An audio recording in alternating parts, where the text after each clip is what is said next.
Pemerintah memastikan anak yang menjadi korban penyanderaan pria yang juga teman orang tuanya telah mendapatkan pendampingan. Dari hasil pemeriksaan terungkap, pelaku kesal tidak dipinjamkan uang dan juga sempat mencabuli korban saat disekap.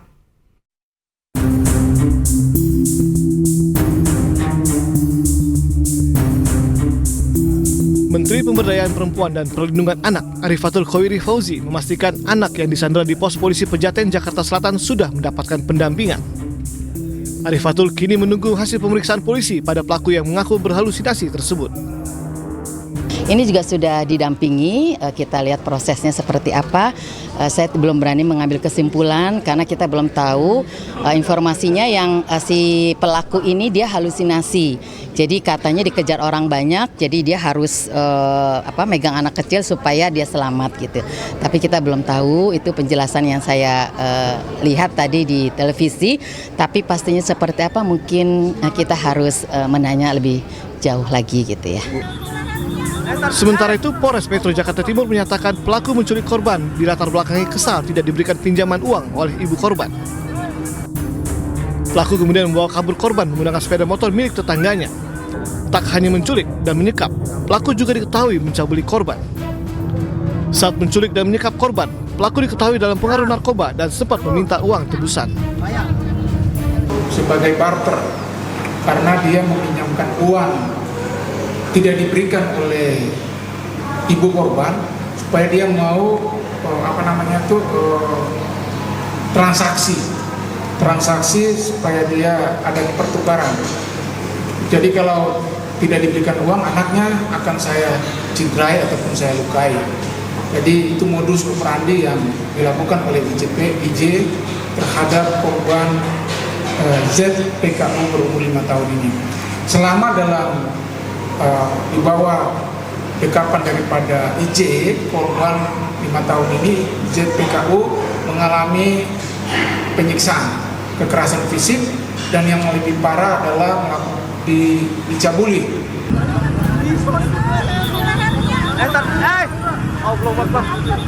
Sebelumnya viral di media sosial penyanderaan anak di pos polisi Pejaten, Jakarta Selatan. Pelaku diketahui merupakan teman ayah korban. Korban akhirnya berhasil diselamatkan tanpa mengalami luka. Pelaku kini mendekam di sel tahanan Polres Metro Jakarta Timur dan dijerat Undang-Undang Perlindungan Anak. Dia diancam hukuman 15 tahun penjara. Dari Jakarta, tim liputan iNews melaporkan. Alhamdulillah anak udah bebas.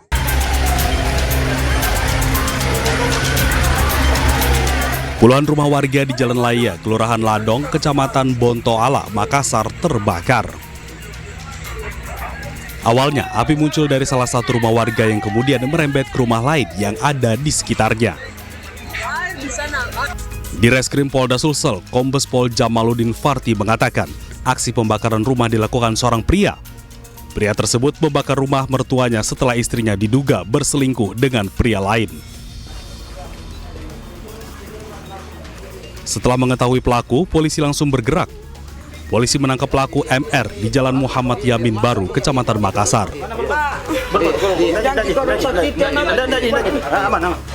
Saat akan dibawa ke posko Resmo Polda Sulawesi Selatan, pelaku pamit kepada anak dan keluarganya. Saya heran.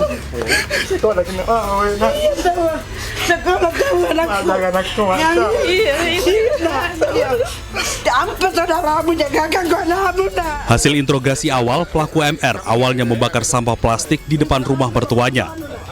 Api kemudian membesar dan pelaku meninggalkan lokasi.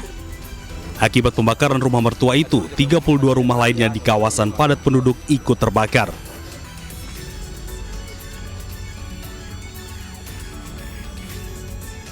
Dari Kota Makassar, Sulawesi Selatan, Muhammad Turboni, iNews melaporkan.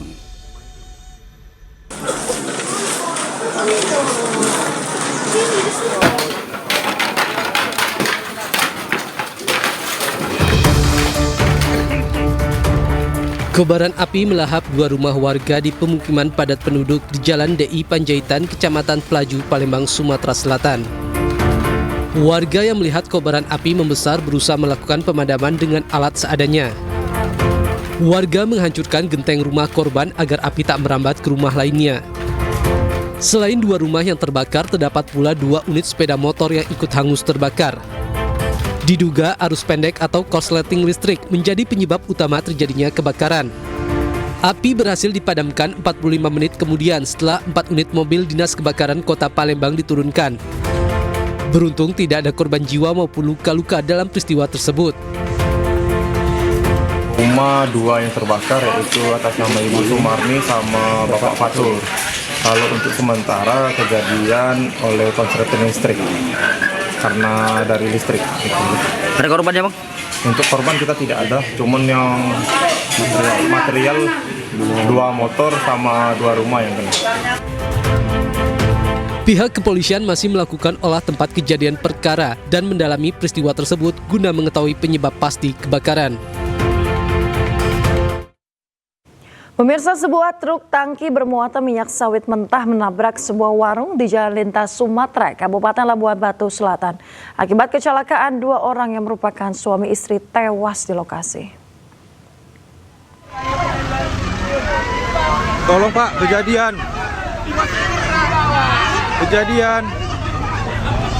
Dusun kandang motor. Mobil menerobos. Video amatir warga merekam kecelakaan truk tangki bermuatan crude palm oil atau CPO yang menabrak warung sembako yang berada di pinggir jalan Jalinsum Kandang Motor, Desa Aek Batu, Kabupaten Labuan Batu Selatan. Akibat kecelakaan, seorang pria dan anak terjepit truk. Warga setempat berusaha mengevakuasi dan menyelamatkan keduanya. Menurut saksi, awalnya truk tangki datang dari arah Medan menuju Riau dengan kecepatan tinggi. Sesampainya di lokasi, truk oleng dan sopir tak mampu mengendalikan laju kendaraan dan langsung menabrak warung. Akibat kejadian itu, pasangan suami istri yang sedang berbelanja di warung tewas di tempat. Sementara 2 anak terluka dan langsung dibawa ke rumah sakit.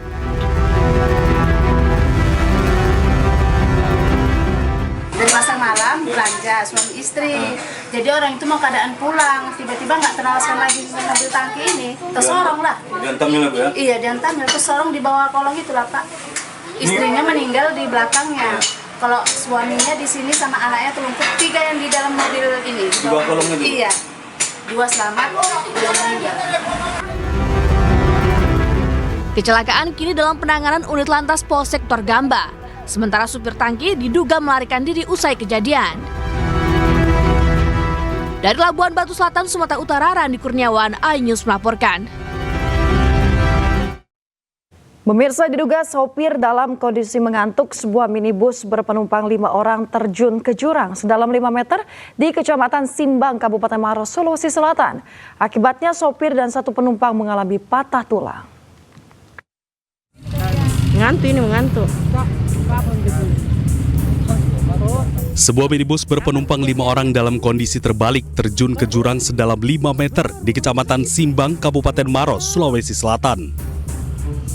Kondisi minibus ringsek usai terguling ke jurang. Diketahui 5 penumpang dan sopir selamat.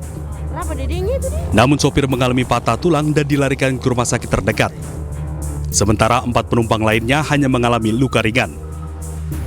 Diketahui kecelakaan ini berawal ketika minibus bergerak dari arah Kabupaten Bode menuju Kota Makassar.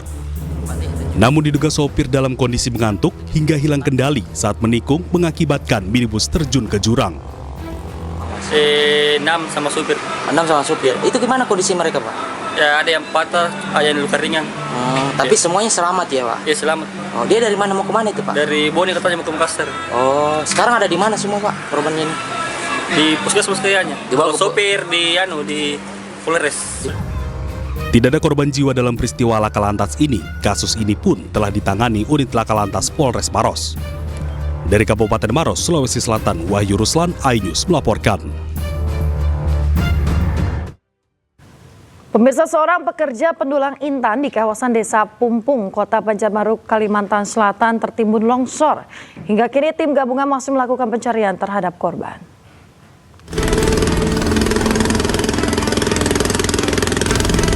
Aktivitas pendulangan intan di Desa Pumpung, Kecamatan Cempaka, Kota Banjarbaru, Kalimantan Selatan memakan korban. Lubang tambang intan mengalami longsor hingga menimbun salah satu pekerja pendulang intan. Terkait peristiwa tersebut, warga bersama tim gabungan berupaya mencari keberadaan korban pada Rabu siang. Ini masih proses pencarian.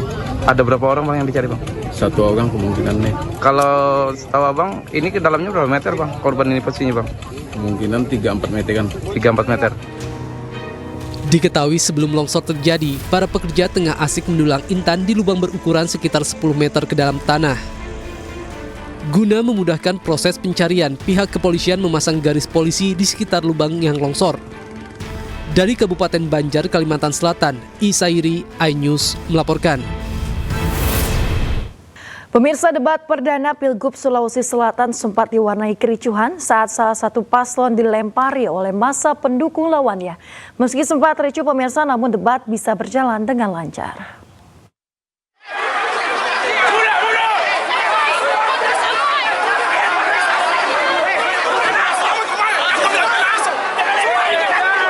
Kericuhan terjadi antara dua pasangan calon kepala daerah Sulawesi Selatan saat menghadiri acara debat perdana di Jalan Andi Jema, Makassar, Sulawesi Selatan.